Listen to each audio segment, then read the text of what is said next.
Hello, hello. We've made it to the final panel. I can't believe it. This is very exciting. And an amazing panel that we've got coming up. We have...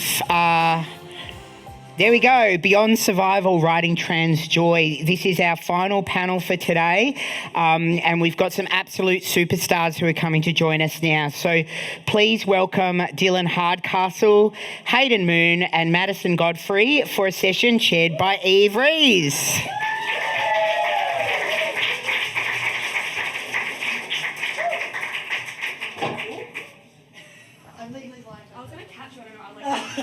I appreciate the attention. Yeah.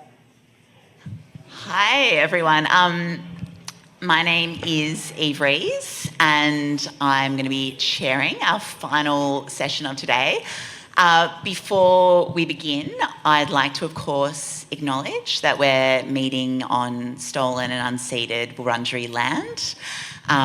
This land has always been a place of storytelling and gathering and sharing ideas and being in community, and we're so honoured to be part of that very, very ancient and ongoing tradition on this land. I want to pay my respects to Wurundjeri elders, past and present, and any First Nations people in the room or listening to the recording, and acknowledge that Aboriginal sovereignty was never ceded, always was, always will be Aboriginal land. We're here to talk about joy, and this feels so fitting because so fitting as a way to end today's festival, because this has been such an enormously joyful day. I don't think I realised how much I needed to be in a room full of trans people for a day in this moment, otherwise very difficult moment in history for trans people. It's been so heartening. It's given me such restored faith in the kind of the vibrancy and creativity and dynamism and resilience of trans culture and trans communities. And I hope you all in the audience have been feeling those energies as well. I think it's also a really fitting way to end today's festival by talking about trans joy, because I think so often when we think about how trans lives are narrated, it's through narratives of trauma and oppression and suffering. And, we all know that's kind of been the conventional trope of trans existence in mainstream culture for so long. And one of the many brilliant things about trans people telling their own stories on print and elsewhere in recent decades in larger numbers is that we can, complicate those narratives and acknowledge, yes, there is trauma and oppression, but there is also all the other facets of life, including enormous amounts of trans joy, and that's what we're here to talk about now. So, I'm going to introduce our three speakers, and then we're also going to give you a little taste of trans joy, a little gift to you all by having a reading from these three writers. Then we're going to have a bit of a conversation, and then I'm going to throw over to you in the audience for questions. So, on my immediate right, our first speaker today is Hayden Moon, he/they, who is a writer, a competitive Irish dancer, and a passionate advocate for LGBTQIA+, First Nations and disability issues. He's a PhD candidate in Theatre and Performance Studies at the University of Sydney, and in 2020 was named Student of the Year in Out for Australia's 30 Under 30 Awards. Hayden's articles and essays have been published very widely and include a chapter called Gender Euphoria Through Dance in the 2020 anthology Nothing to Hide, Voices of Trans and Gender Diverse Australia. Please welcome Hayden.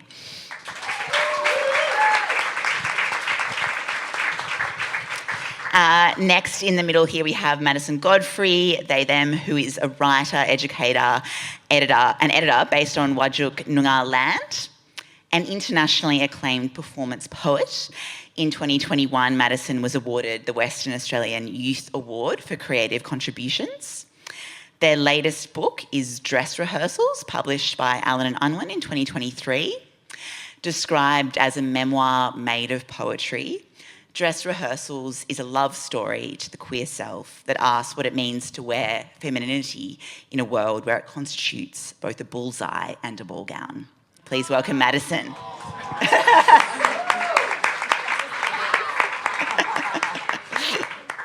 And that was obviously not my words, they're Madison's words. And last but not least, on the end, we have Dylan Hardcastle, they, them, a transmasculine person of Welsh and Irish settler migrant descent living on stolen and unceded Gadigal land. An award-winning author, artist and screenwriter, Dylan is a former Provost Scholar at the University of Oxford and the author of 4 books. Their latest novel, A Language of Limbs, tells the story of 2 entangled queer lives set against the backdrop of the first Mardi Gras and the AIDS epidemic. This novel won the 2023 Kathleen Mitchell Award from the Australia Council for the Arts and, very excitingly, has been optioned by Sony Pictures for a screen development. Woo!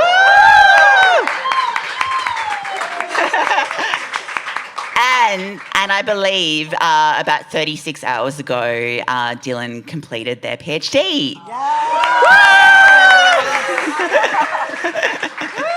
So just... Dr. Dylan.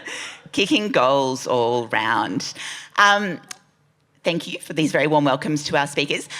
Next, we're going to go into a reading, and I believe Dylan is going to kick us off with a bit of trans joy right here, right now.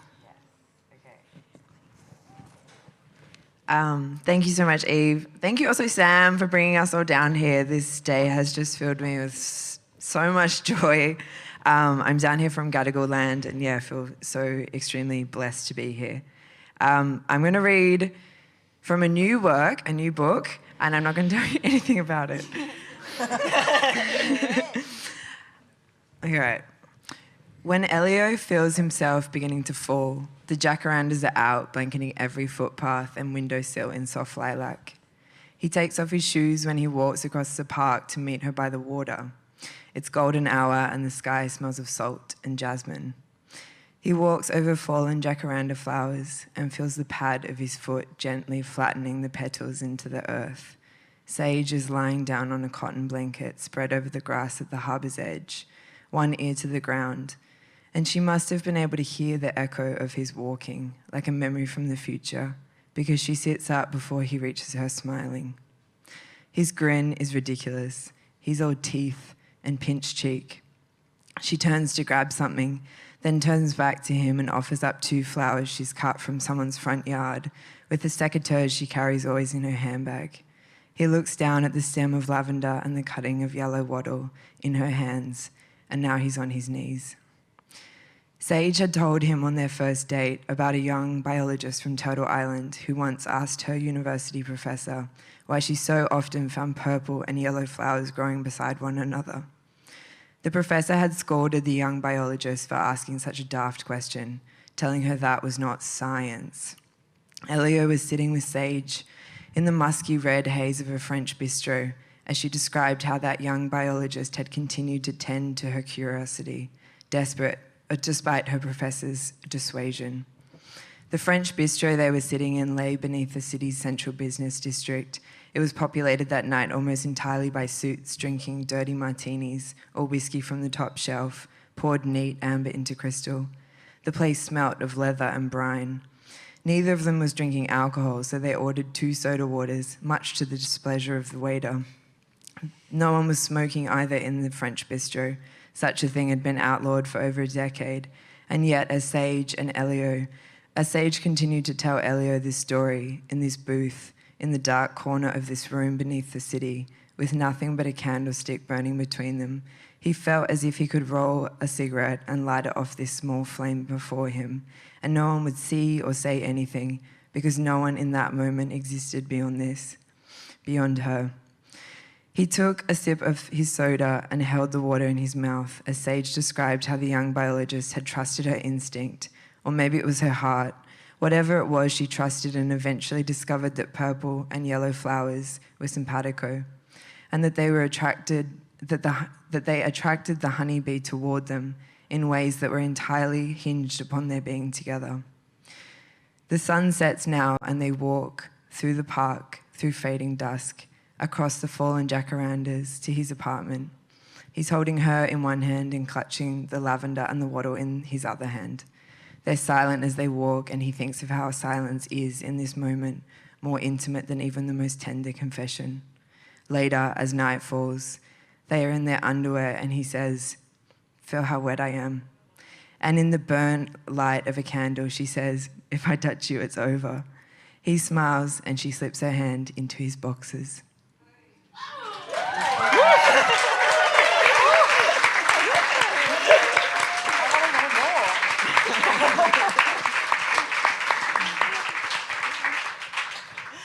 What a tantalising taste of the next book. Thank you, Dylan. Madison, would you like to? Yeah. I'm just going to take my jumper off in a non-weird way. I feel like I couldn't take it off after that scene. I'm like, whoa! Keep going. Okay, it's a jumpsuit for a reason, Eve. Thank you. Thank you, Dr. Eve. I also want to note that at the end of that reading, Dylan looked at me and said, "You're crying," just then, because I didn't realise I had tears in my eyes because it was so beautiful. I'm also really grateful to be here. I think trans joy is important, just as important as other trans things that get represented far more. And it's an absolute privilege to be on a panel where I'm not having this feeling or being asked about my transness as my only identifying quality. My joy and my sexiness are so much more important in some ways. I've flown over from Wajak Noongar Boodja yesterday, and both of these poems that I'm about to read were written on that land, and I want to pay my respects to all First Nations peoples and storytellers. I'm going to read one poem that's sort of like a flashback and the one's a flash forward. They feel like they're friends. This is called 16. Oh, and before I read them, the second one has a content warning for mentions, like sort of allusions to violence or misogyny, like that sort of scenery. 16. I stuff lyrics in my skirt pockets like tissues in a bra. I have a crush on a boy who makes me feel small when he stares at me. I look down and blush on cue. Yet when I stand in front of a kick drum, each foot pedal collision carves me a new heartbeat. My sternum thrums like a tuning fork. This is the only room where I am allowed to yell. Elsewhere, my quiet is a currency I am trading for almost affections. We lie on the carpet of his family living room, near a shelf of DVD spines, beside a couch instead of on it. Call of Duty paused on the television. We know the era. He presses play on a song called Such Small Hands, and I love it immediately. An obsession I begin to define myself by, after a year of pouring myself into the tiny holes of his belt, pretending to be a useful puncture. If mimicry was a love language I had not yet learnt, would I have adopted this song the same way? Sitting on the edge of his bed, facing a wall of band posters pulled from the centre of magazines, he asks, "Who do you love more, me or La Dispute," who is a band? All the glossy men who borrow one another's black jeans glare like stern fathers. My answer is the only time I ever break a pinky promise on purpose. Even at 16, I knew I could never love a boy like I love a band. There are no epiphanies in bedroom eyes. My body, still far too much my body when he held me. My heart had no religion when it raced for him.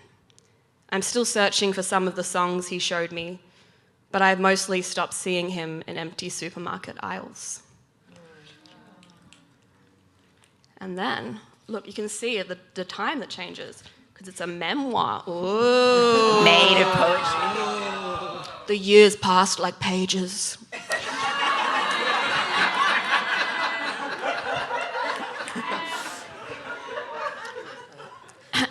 Thank you. serious. Trans mosh. My friend tells the gig photographer that Facebook has just started flagging her nipples. The vocalist is screaming the word vulnerable repeatedly. Their tattoos wink at mine like a private joke. Trans fans put the grr in Riot Girl. The guitarist has a string of fairy lights hanging from their backside like a tail, and if they tried to walk home alone, we would all become astrologers of dangling stars and make sure they get safely inside. My limbs sprout new hairs just to give the goosebumps something to hang on to. The vocalist still screaming, vulnerable, vulnerable, vulnerable. The band, shirtless. The crowd, a mirror. I want to rub the sweat of everyone I love into my skin like cocoa butter. Man standing behind me asks why I haven't taken my shirt off too. And instead of shrinking, I bite back so quick his masculinity tears between my teeth. It looks kind of nice there, kind of pretty, kind of femme. His appetite drips onto my Doc Martens where I stomp it out like ash. Glory be to the barricade of bodies like mine. Glory be to the punk music that stopped being about male egos wearing matching hoodies and started being about the permission that lives inside my throat. Glory be to the prayer that sounds like a growl. Glory be to the congregation of the mosh pit. Baptize me in spit that screams the same manifestos. If you kneel close enough to the altar of a stage, you can see it was never a holy place, but a place where you were allowed to feel holy.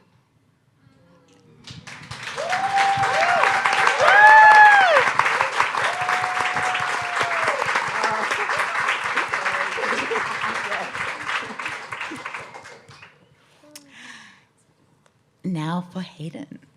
Just find the page. I had it and then I lost it because I was just so like into both of those. Okay, I found it. Hello. Excellent.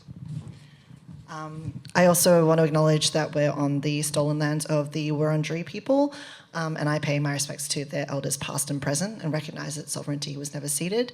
I also want to recognise my Wurundjeri elders who have guided me in everything in life, and who have guided me through women's business before I transitioned and then in men's business since I have transitioned. And yeah, I'm just so grateful for everything that they've taught me. Okay. Gender euphoria through dance. One of my all-time favourite movies is Billy Elliot, an inspirational tale of 11-year-old Billy from a small community in England who dreams of becoming a professional ballet dancer. After months of grueling training with his dance teacher Sandra, this hardworking underdog auditions for the prestigious Royal Ballet School in London. When asked by the reviewing board, "What does it feel like, Billy, when you're dancing?" he pauses for a moment before responding, "Like electricity." So I'd like to answer the same question for you.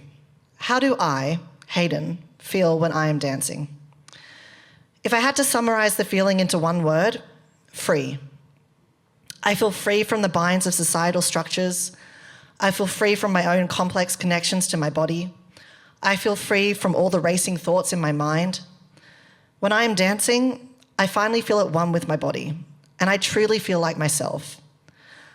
I feel as though my body is my own. This body is a masculine body, and it is my body. I feel this sense in all styles of dance and whenever I'm performing movement through my body. However, my main style of dance, my passion and focus, is Irish dancing. When I'm dancing as an Irish dancing senior man, I'm performing the men's steps in the men's costume. I'm being seen and perceived as a man by those around me. My masculinity is on display. This body, one that has caused me so much distress, anguish, and pain over the years, brings me joy as I fly across the stage. Every stamp, every leap, every kick and jump fills me with immeasurable joy, a feeling I can only describe as euphoric. My use of this term here is not only an accurate description of my emotions, but additionally brings with it a sense of comfort and connection to my transness. Gender euphoria is a term we use in the trans and gender diverse community to describe the feeling, that immeasurable feeling of joy that a trans or gender diverse person experiences when they feel validated and affirmed in their gender identity. This feeling manifests in a variety of ways and can be experienced in a multiplicity of different situations and environments. For me, I feel gender euphoria when I dance as a senior man. It's the happiest feeling in the world to be dancing the men's steps in the men's costume and feeling like I'm truly myself and being seen as myself by those around me. I'm reminded of what my body can do, of the strength in this body. When I'm dancing, this body is a vehicle comprised entirely of joy. In a society where, in the past, I've often been misgendered and assumed to be a woman, this body can be linked to distress.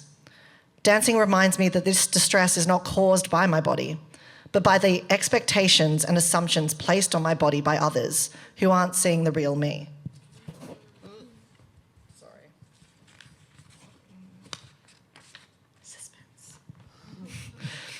My body, my unique, strong, powerful, and beautiful trans body, is not the cause of my negative feelings towards it.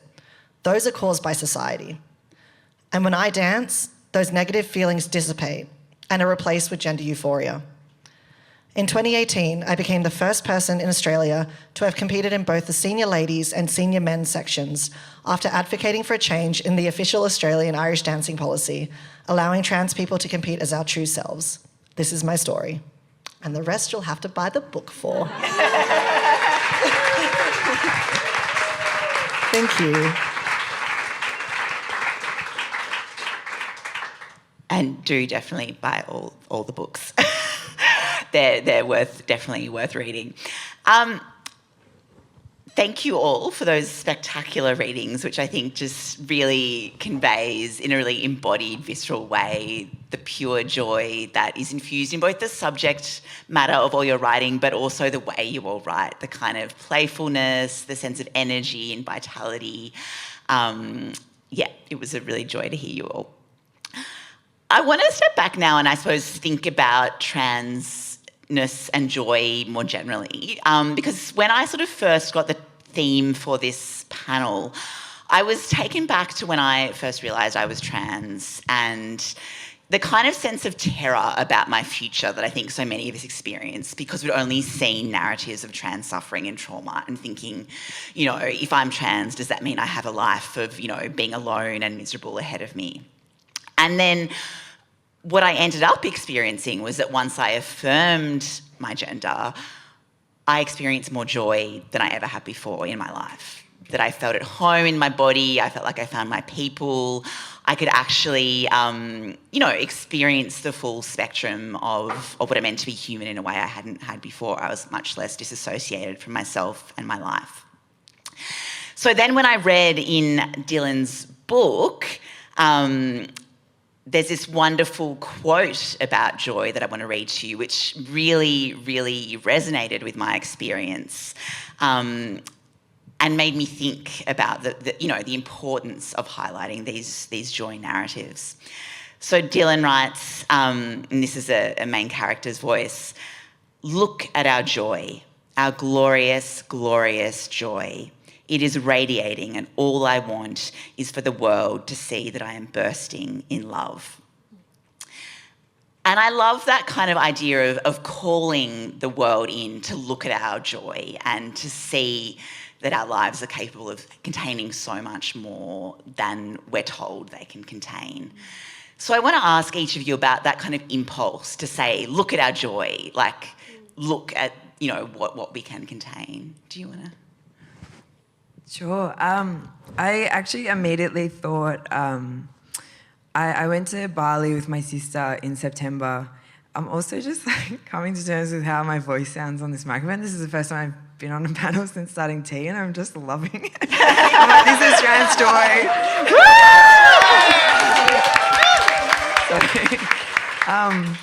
But my sister and I, we were there for a week and one of my dear friends is Balinese and we were with his family in his family compound.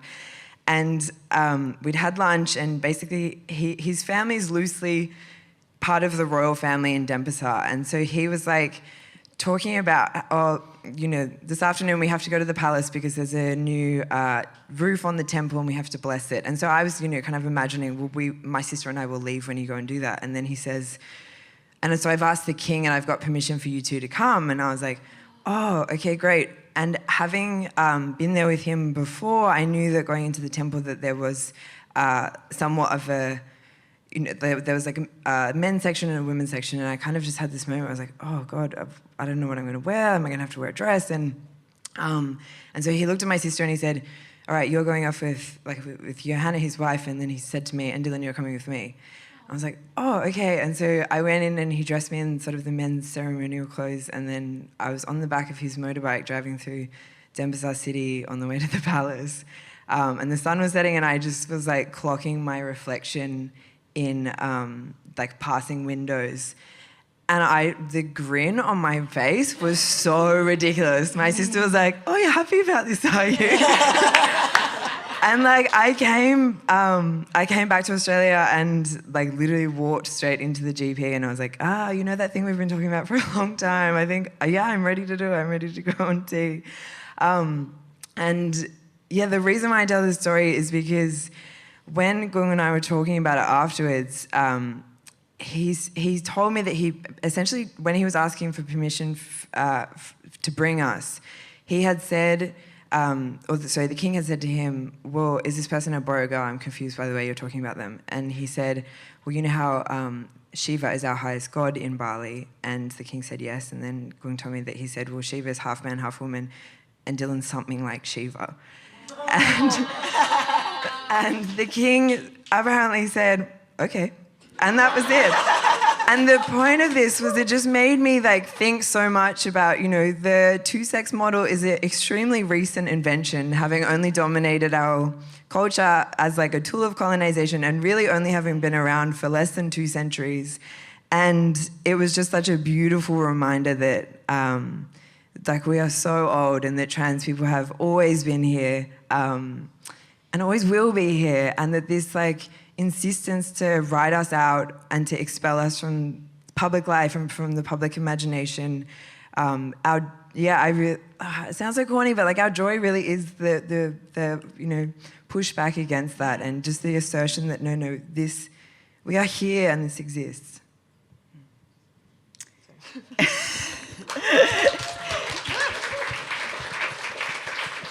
I love that story of being likened to a god as a way to make you comprehensible and palatable to the elites. Yeah.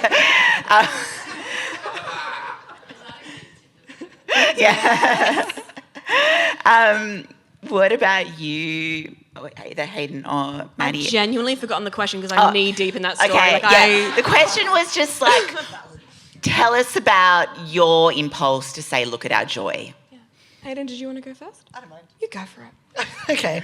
I don't know. I have so much to say. I think for me, I do try to I do a lot of public facing stuff, like a lot of speeches, and I write and perform, and I always do try to lead with a joyous lens, I guess. And that's part of my personality in the sense that I'm quite a bubbly, positive person, but I've been through a lot of shit, and I've found that for me, with everything I've been through, like all of the trauma that I've been through, I'm not going to be like, focus on the positives, because like that's like toxic positivity, but more I find that if I can focus on the little glimmers, even in the shittiest situations, there's always at least one little glimmer, and that's kept me going.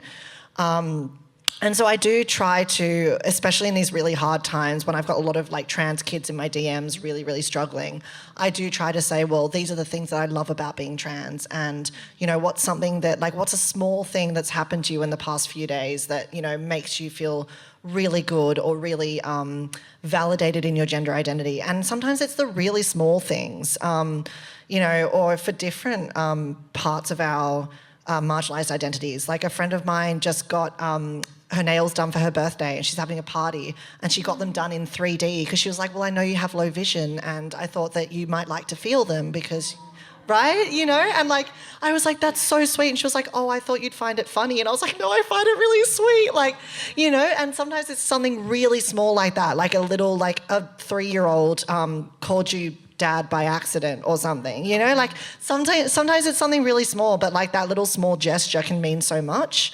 And I just think that, like, especially in times like right now, like those little moments of joy are just so important. And like, as Dylan said, like it does sound cheesy, but like our joy is resistance because, you know, a lot of, you know, the right-wing people and the people who want to erase us, they're like, oh, well, everything about being trans is negative and these people are so miserable and you're like, you know, they're doing these things to themselves because they're miserable. I'm like, I'm fucking living the best life I've ever lived. I'm having a great time. I'm surrounded by people who know me and love me for me. Like, yeah, it took a while to get there and I did lose people who didn't love me for me, but like good riddance. Now I'm surrounded by people who know me and love me for who I am. Like I'm at like multiple dance studios surrounded by people who love me. One of them's in the audience right now from Sydney. Hey, Paige. Like, you know, like you get surrounded by these people who love you for who you are and, you know, you dance. Like for me, I dance on stage as myself and that's so much more joyous than having to live a life that was lies and hiding who I am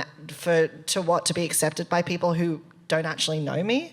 I don't know, I've completely like gone on a tangent, but I just feel like for me it's really important to talk about the positives because yes, even though a lot of us go through these really negative journeys to get there, we get there. And it's hard and it might take you years and it might be really difficult and you might lose people along the way. But if you can just keep going, there is this future waiting for you of all of these people like waiting to like give you a big hug and to love you for who you are and to celebrate you and to be there when you fall. And I don't know, I just think it's really important to spread that, especially in the current political climate. I don't know if that answered your question at all, though. Yeah. It does, thank you. Yeah. Beautiful. I'm so happy. I feel like I'm also listening to the panel and being on it at the same time, which is the best experience. Like, oh my goodness. Yeah, I'm thinking a lot about how I started coming into writing and poetry, which is through something called slam poetry. I don't know if you're familiar with it. I think it's still a very big deal in lots of places, including here.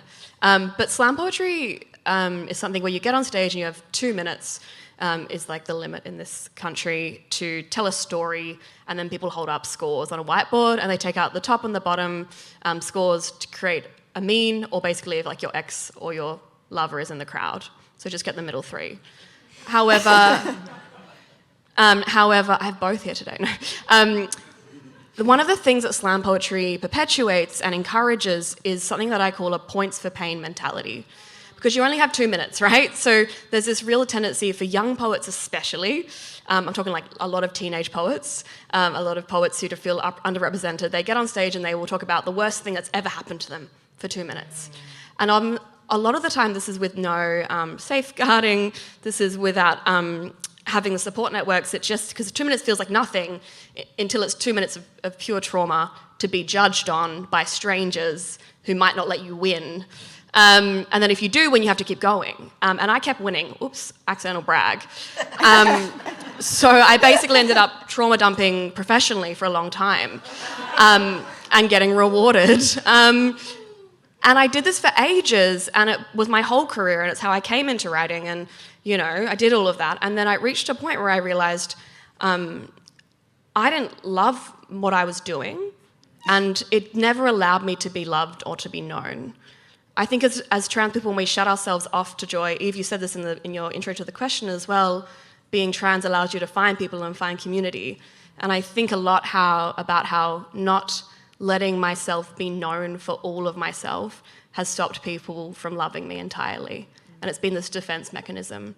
And so when I think about that coming into poetry through trauma dumping and through focusing all the worst things that had happened to me, I realized that I was letting my work become this really small part of who I like represent, a tiny part of me.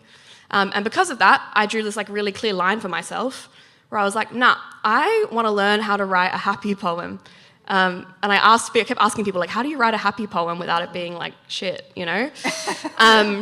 You can do it, but now I teach, and some of my beautiful students are here, so it's really nice to see you from the internet. And one of the prompts I give to them, similar to what Hayden says, is I say, like, can you just write me, like, you walk into a room and it's a fictional room, but you feel entirely comfortable. What does the room look like? What does it smell like? Who's in there? And a lot of trans kids or people in trans writing workshops have never been asked to just write about a room where they feel safe. Yeah, I don't want to hear about the worst day of your life. Like, I want to hear about how you brush your teeth and how you fold your clothes and who you love. I think that's like the trans poems I want now.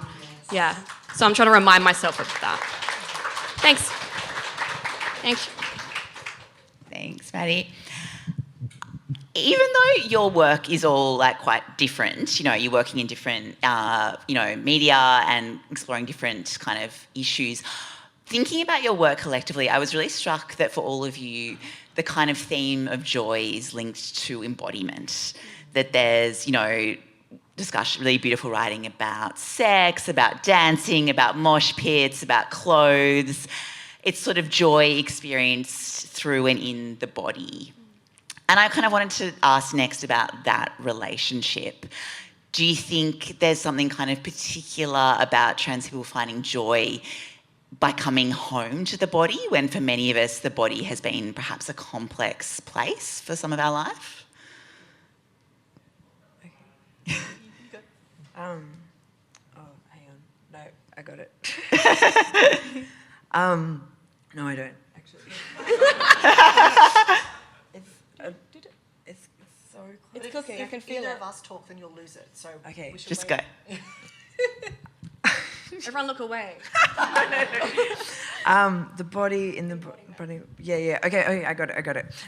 Okay, so my motto when writing this book was when writing A Language of Limbs, was to think less and feel more, and really to try and fall back into the body and just be guided by impulse and instinct, and to kind of trust that whatever is going to emerge from writing this will be inherently trans and queer because it is arising out of my body. And I actually just want to tell the most beautiful story that happened very recently, where I visited my great aunt in Ballina over New Year's, and she's 90 years old, and I was wearing quite a tight singlet just before going there, and then put a t-shirt on. I wasn't sure. I mean, she has social media. I was I don't know if she knows that I've had top surgery. I don't know what this is going to be like. But she's always been such a huge supporter of my writing, and so has given me pages of notes on everything I've ever written. And she wanted to talk to me about A Language of Limbs, and so I went and I saw her. And very early on in the conversation, it became quite apparent to me that she wanted to talk about my transness. And in the conversation that ensued, she asked me about surgery, she asked me about top surgery, and we spoke about it at length. And she just came out and said, that was a really courageous thing for you to do, because I'm sure you had a lot of people in your life saying, are you sure? And are you sure you really want to do that? And then she looked me dead in the eye and she just said, for the rest of your life, that you can trust yourself. And not many people can say that about themselves. And I think that has been the biggest thing about this feeling of embodiment, where it's everything that has felt new and uncanny, and uncanny in that way where it's this is something really unfamiliar, and then it instantly feels like this bodily homecoming, where it's oh. And actually your book, Eve, when you talk about reading the mess backwards, that has so often been my experience, this kind of stabs in the dark, and being driven by this bodily instinct and impulse, and not being entirely sure where you're going to land, and then you land there and you're oh God, I can't believe I ever didn't live like this. And that was a very long-winded answer, but yeah, I just think I don't know, there's so much power in trusting yourself, and it's the newspapers can say whatever they like, but we can trust ourselves, and we trust that this is true for us. Yeah.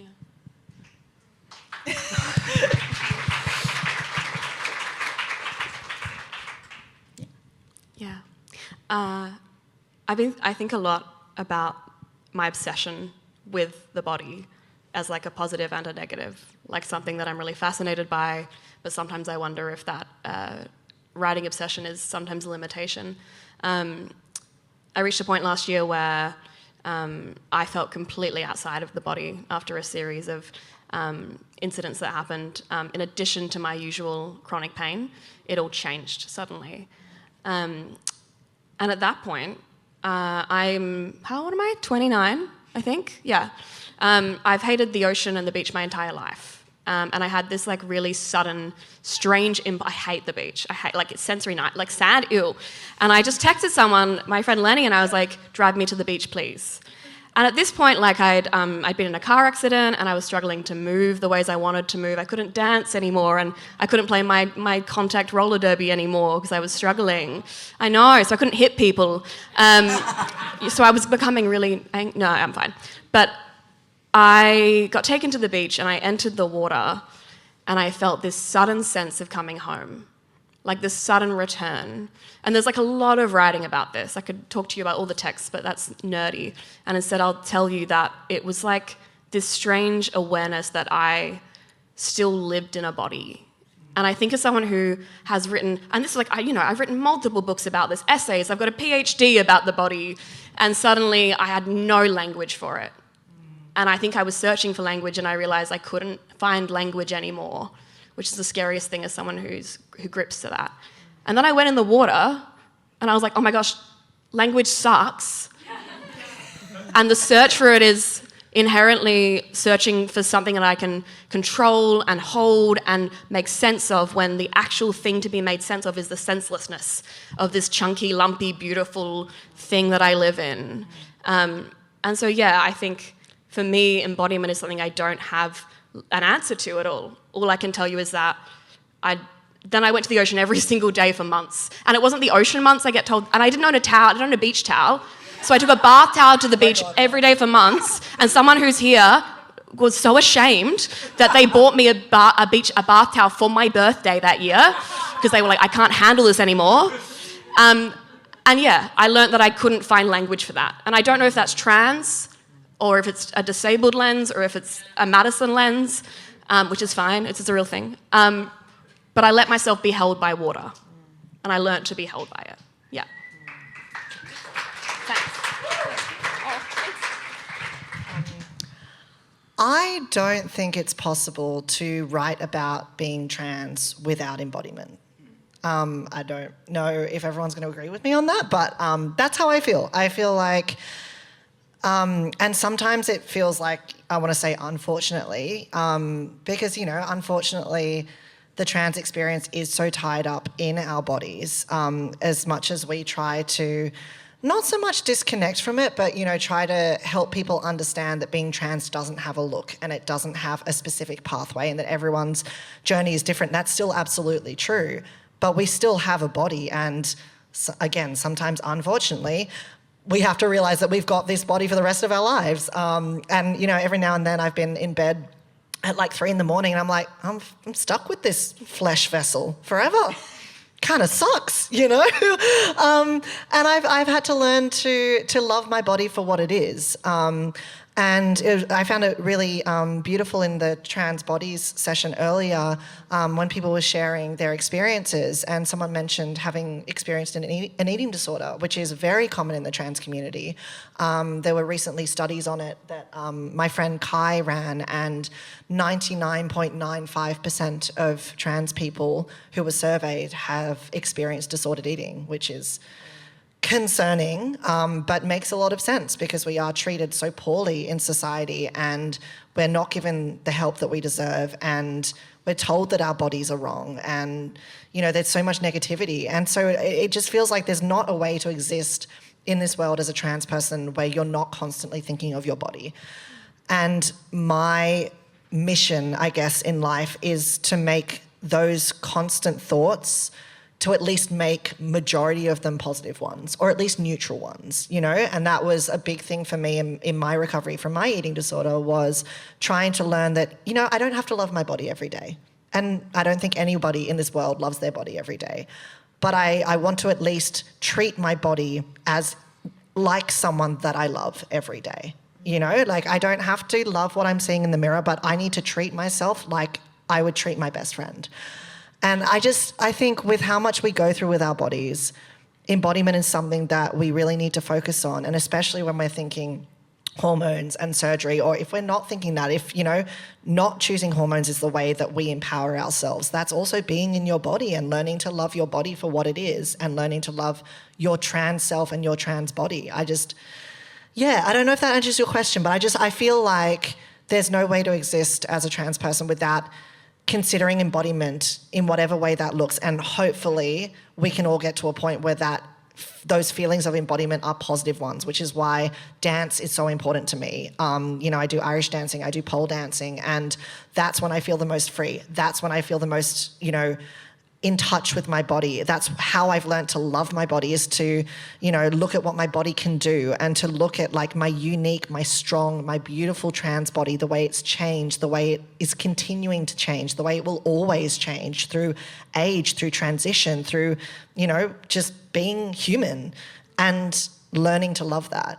And dance for me is a means to do that. And my transness is connected to that because I am a trans person and that's just my life. I don't know. Does that make sense? Yeah. It does, yeah. So much. We've been talking about sort of like experiencing and depicting trans joy on the page, but I also want to think now about writing itself as a source of joy or a place of joy. Certainly for me, one thing I love about writing is the way it gives me a chance to play with words, to, conjure new worlds into being. And I think for me in writing my memoir, it was a way to conjure myself into being my trans self. So I also wanted to ask each of you about to what extent writing is a source of trans joy for you all. Where do we start? I can if you want. Yeah. Okay. You. Oh no, I did no. Yes. I like how you said like conjure as well. Like Yeah. it conjures joy by writing. I think a lot. First of all, like the people next to me are already making me so happy. Like hearing about trans writers and reading trans writers. Like sometimes on a sad day, you just look at a bookshelf and you're like, all of these people are trans, and you like touch them. You like you touch the books, like, oh wow, we exist and we're writing, and that's so beautiful to be able to like just hold books by trans people sometimes and then be friends with them is a whole nother level. I also think a lot about how growing up and even growing into transness is an ongoing growth. I've always struggled, or I struggled a lot when I was younger, to find any language that felt like it described me, and there was a lot of language that was used that I don't feel like I agree with anymore, like half boy, half girl was how I was described by my very cis, very at the time conservative father as a young person. And so for me, writing is me finding language for things that I never felt I had language for. And one of the most beautiful joys and the things that I'm proudest for in my life is that I, as part of writing, get to sometimes write things that other people see themselves in. Like, that's like the coolest thing in the whole world, that you write like a little poem about being an emo kid, and then like this emo kid comes up to you after and is like, I too was sad with a side fringe and now I'm trans. Like, So sad. The emo to trans pipeline. Oh my God, legit though. statistically, that's the next, yeah. 99.99%. Yeah, being able to gain autonomy over language is a joy continually. Yeah. That's full stop. I actually didn't read at all growing up. I wanted to be a professional surfer, and if you had told me when I was 15 that I was going to be a writer and not on the world tour, I would have been severely disappointed. But I ended up, I spent almost 7 years in and out of hospitals. And during that time, writing was my way out, but ended up also being my way in. And I feel so lucky to be doing this full time now, because, and like, I don't know, I feel like just so profoundly lucky, because I genuinely feel like writing is like I'm dreaming, like I'm this is gonna sound so stupid, but I'm really entertained by it. And so like I will write the next chapter because I actually just want to find out what happens to my characters. And so I say it's like dreaming in the sense that like your brain is technically writing your dream, but you're perceiving it in real time, and most of the time you don't know you're dreaming. And so yeah, I mean, that's how fiction feels for me, where I keep coming back to it because I'm like, oh, I don't know what's happening to these people, but I want to see the next episode. That was great. My story is kind of different. anyone who follows me on Instagram and saw my stories yesterday would have seen that I actually wrote my first story when I was 5. So I've wanted to be a writer for as long back as I can remember. It was called The Duck That Could Not Swim, and it was a terrible story. It was 3 sentences long. But the duck learnt to swim, so, you can all rest assured. But yeah, it's very silly, but I shared a photo of it because my grandmother kept it, because she kept everything. Aww. Yeah, she's a sweetie. We love Grandma Moon. But yeah, I've always wanted to be a writer. So it's interesting though, because yeah, I also wanted to be everything because I have ADHD. So I was like, I want to be a famous singer and dancer and actor who's also a writer and a football player. I don't know, I wanted to be everything. But I did want to be a writer as one of those things. And started writing at a very, very young age, even if it was very silly stories. But it is interesting because obviously, when I was a little kid, I was a very gender non-conforming kid, but we didn't have the language back then, so I didn't know what trans was. I didn't know I was trans, but, I knew that I felt like a boy and, I called myself a boy and I looked like a boy and I acted like a boy and all the kids at school thought I was a boy. But I didn't, I didn't have the words for that.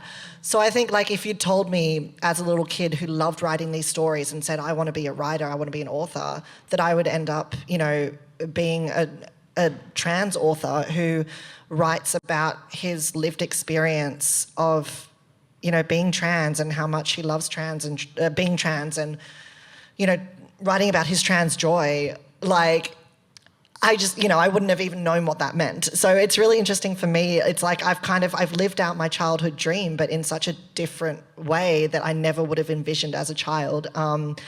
And that means a lot to me. It's I kind of want to go back in time and say to my little 5-year-old self, you made it. Not with your duck story, but you made it.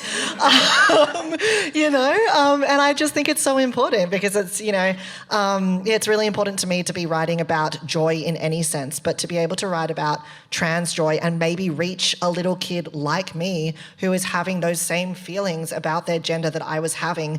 And now they will have the words for it because, they will read something that I've written or something that Dylan's written or, something that Maddie's written or something that anyone, of the authors in this room has written and connect to that and be like, oh, that there's a word for what I'm experiencing. That means the world to me that I can give that to a child in the same position that I was in, that I didn't have that access, but now there are children out there who will. That gives me joy.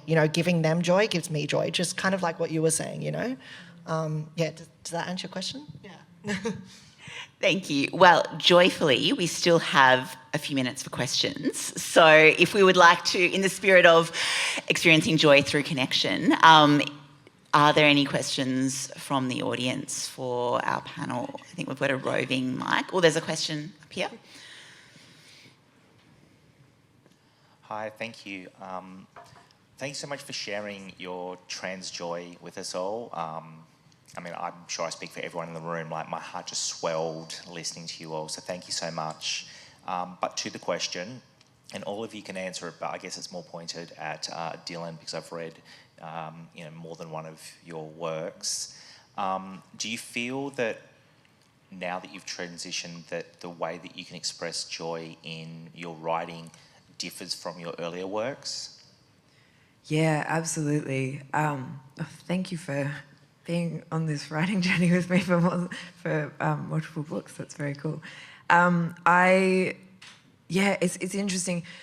In the last, I guess as I've come into my transness, I had no idea how much of my life I've spent dissociated from my body until now being in it. And so I feel like everything has got this sharpness or this everything feels more acute in that I was like, oh, this is what anger feels like when you're actually sitting in it, but it's also meant that I'm like, this is what joy feels like when you're present for it and when you feel it reverberating through your entire body. And so I think that will inherently make itself into the work where I'm really connecting with these emotions in ways that I've never have before, where I'm like, oh, this is what this feels like, because I'm not floating around out here and then 3 weeks later being like, I was kind of upset about that, Yeah, and so I think yeah, it will inevitably make its way into the work. Yeah. I forgot the question. Do you experience joy differently, or is that yeah? Was that what the question was? And yeah, pre and post transition, and writing it into in the way that you write joy. Yeah, I think I kind of just answered that with my answer before, but yeah, I think I still experience joy. Yeah, I kind of relate to that. I feel like I have spent, certain times in my life like not wanting to connect to my body because of dysphoria, and it's really beautiful now to be able to write about my body and to not have any negative feelings, to just be like, I actually really love the body that I'm in. Do I love it every day? No, but like, is my relationship with it so much better than it used to be? Absolutely. Yeah, and I think I've always experienced joy when I write, but historically I used to just write fiction, not very good fiction, but I wrote fiction, and that gave me joy because it was escapism, because I was struggling to live in this world as someone who didn't feel like I was being understood by the people around me. So I would write to escape, whereas now I'm actually writing reality. I'm writing my lived experience, and it's joyful, and that's really beautiful. So, yeah. Yeah, I think my answer is going to be quite different because I don't see myself as having transition, but rather amid maybe a lifelong transition. Who knows? We'll find out. Ask me in a few years. But I think because for me, transition is ongoing and I don't have any sense of before and after in my own experience. All I can know is that I'm growing so much all the time. And every time I publish a work, I feel it's closer to the core of who I am, but I also know that's because I'm getting older as well and hopefully learning and hopefully growing. So yeah, for me it's more about becoming more familiar with my joy and becoming familiar with my joy beyond the systems that I learned to define it by. Yeah. Got time for one more question, I think. Oh, there's one.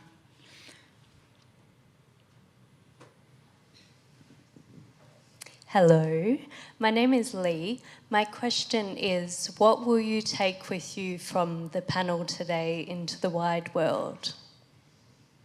Great question. That's a very big question. That's a great question. Who's first? Eve, what will you take? I knew you were going to do that. Dr. Eve. Gotcha. Damn you, Maddie. I guess I've been thinking a lot about these kind of questions of, coming back to the body. I've also been reckoning with how much I've sort of dissociated from my body and my emotions through my life. And the way that was related to kind of gender masking, but also masking as neurotypical. I'm someone who's recently had a diagnosis of being neurodiverse, and I'm kind of grappling with that and the way that intersects with my gender identity. So I think I'm just going to sit with a lot of these comments about coming back to the body and unmasking and thinking about how that's related to joy, and joy in an authentic rather than a kind of performed sense. Do you want to? Oh, I just feel so much energy, and in a similar way to you going into the water and not necessarily in that moment having words or language that you could attach to that. Also, it made me think there's an ocean that I recently learnt about. I think it's called the Sargasso Sea.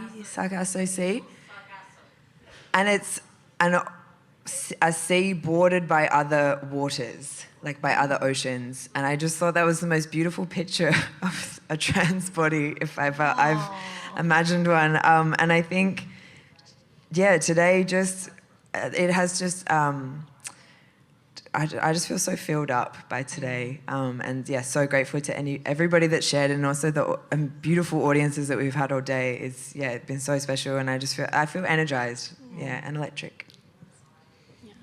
Similarly, I think I'm taking just big gratitude. It's really nice to get on a flight from one side of a landmass to the other side, and to land and then see people and be like, like I feel loved and I feel seen, and I feel really grateful that community exists. And I feel really grateful to be part of community, especially when I think today I've been repeatedly reminded that transness looks so many different ways and feels so many different ways. And I think sometimes it's easy to forget that when you're not with community. And so I think today I'm taking away a gratitude, and I just feel so much love for these writers I've seen today, and so much, Sam, I don't know you, so big word, but I feel so much love for Sam, who's directed this festival, and yeah.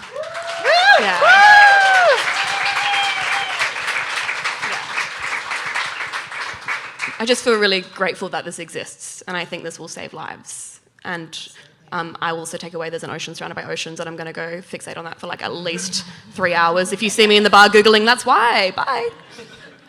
Yeah, similarly on that last point, I'm going to be like looking at my friend Tristan going, tense, for like the rest of my life. That's like our new in-joke to tense. And now I'm just going to like go on a deep dive about tense. So thank you to everyone who talked about tense earlier. If you weren't here, you missed out. Thank you, Elijah Money. Yes, like we're all obsessed with tense now. So that's one thing. And yeah, I think just like along with like what all of you guys have said, it's been so lovely to be surrounded by so many trans people and beautiful allies as well. Like, I remember saying in therapy the other day to my therapist, I just said, sometimes it feels like I need to hold every young trans person and keep them here, and it's a huge responsibility. And she was like, you know that's not true. You've got a huge community. And I was like, no, I know that, but like it feels like that sometimes. And, I feel like today is what I needed to be like, she's right. Like, you're not by yourself. You've got all these other trans authors, advocates, performers beside you, and we're all going to lift up young trans people together and keep our community strong. And there's so much representation out there of so many different trans bodies and experiences and joy and love. And I feel like I'm just going with my cup filled and just feeling like, yeah, like we're going to be okay, We're a really strong community and we've got each other, and yeah. And that's a really beautiful note for me to leave on, I think, yeah. Thank you.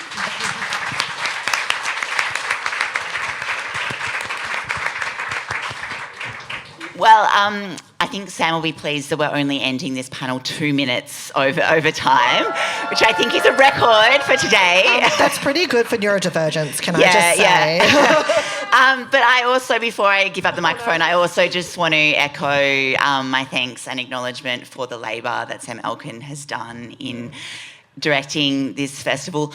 Most literary festivals have like a paid staff of many people, pulling them together, doing all the programming, the administration, the publicity, all the logistics. This festival was done by one person doing it in their spare time in a completely voluntary basis. Sam Elkin, who I know doesn't love the spotlight, but we're just all, I think, really want to acknowledge that huge effort and the enormous gift it has been to all of us here today. That was only enabled by your work. So I know you said you don't want to do it again next year, but we might have to because it's been so good.